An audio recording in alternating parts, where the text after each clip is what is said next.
Il n'y a pas que le fond de teint qui n'a pas changé, j'utilise toujours la poudre Laura Mercier dans la teinte Honey Translucent. C'est pour moi c'est inimaginable en fait d'acheter une autre poudre que celle-ci. Salut tout le monde, j'espère que vous allez bien. Dans la vidéo d'aujourd'hui, on se retrouve pour une comparaison entre la marque Laura Mercier et Laura Mercier. J'ai l'impression, peut-être que je me trompe pas, mais j'ai l'impression que beaucoup de gens ne sont pas au courant que Laura Mercier a sorti une nouvelle poudre fixatrice très similaire à la première version.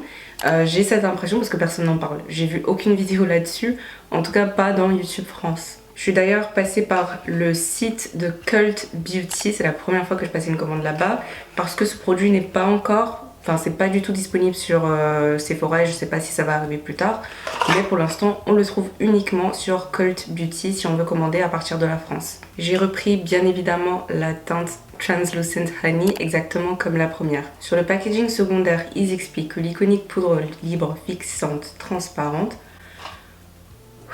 désormais sans talc, ok.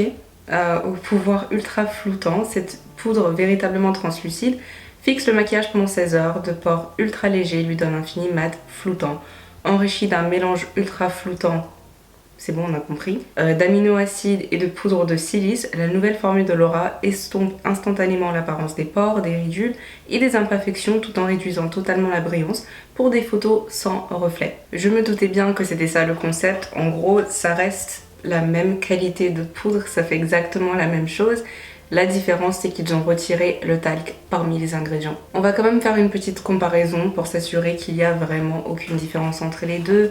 Est-ce qu'il y en a un qui est plus efficace que l'autre? Enfin, qu'est-ce que ça donne maintenant qu'ils ont retiré un ingrédient? Comme vous pouvez le voir, j'ai déjà appliqué mon fond de teint et j'ai vu mon reflet dans le miroir après avoir filmé la vidéo sur le nouveau fond de teint NYX. Et c'est effectivement un peu trop clair pour moi.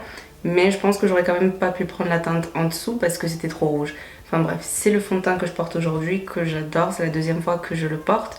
Et j'ai pu constater dès la dernière fois que ça ne file pas dans les ridules. Et ça tient super bien toute la journée parce que je l'ai porté pendant plusieurs heures. J'avais même oublié que je l'avais tellement que c'est léger et confortable. Franchement top. Ma peau n'était même pas si grasse que ça à la fin de la journée quoi, tellement que c'est bien. Maintenant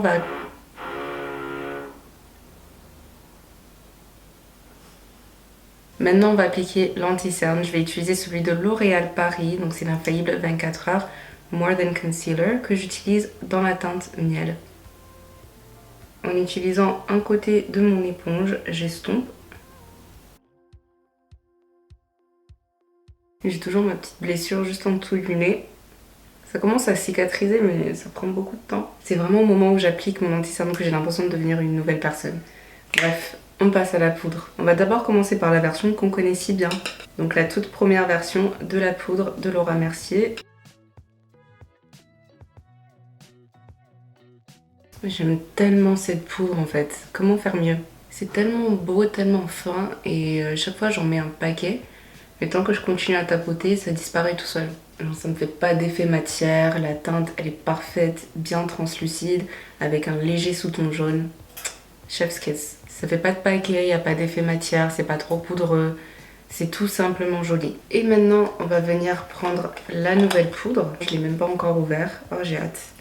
Alors, rien de différent sur ce point-là. Bien évidemment, il s'agit toujours exactement de la même teinte. Oh! Pas les mêmes odeurs par contre. Je sais pas si c'est parce que cette poudre-là est usée, mais l'autre sent le yaourt. Et oui, je dis yaourt, je dis pas yaourt. C'est une différence culturelle. Ça sent le Danone velouté, je vous jure. C'est trop bizarre. Ok. Maintenant, je vais prendre le côté propre de mon éponge et je vais venir appliquer cette nouvelle poudre. Et je vais l'appliquer exactement de la même manière. Ah, j'aurais dû... Attends, je prends un pinceau. Mon anti-cerne a bougé depuis le temps que je bavarde.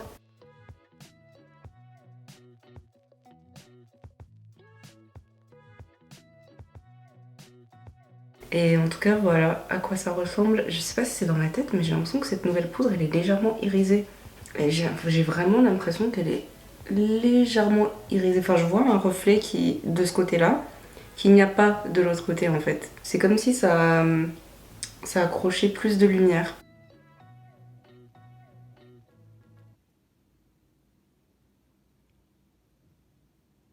En tout cas l'autre côté est mat, c'est mat mat.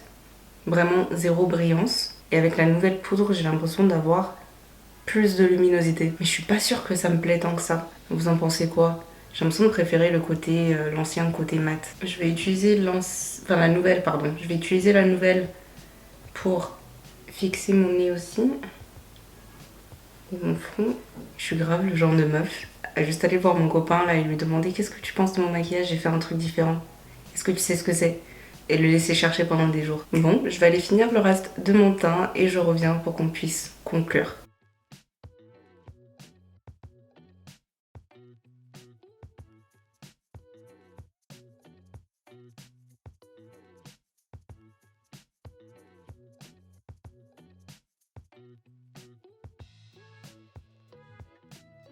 Et voilà, j'ai terminé le reste de mon teint.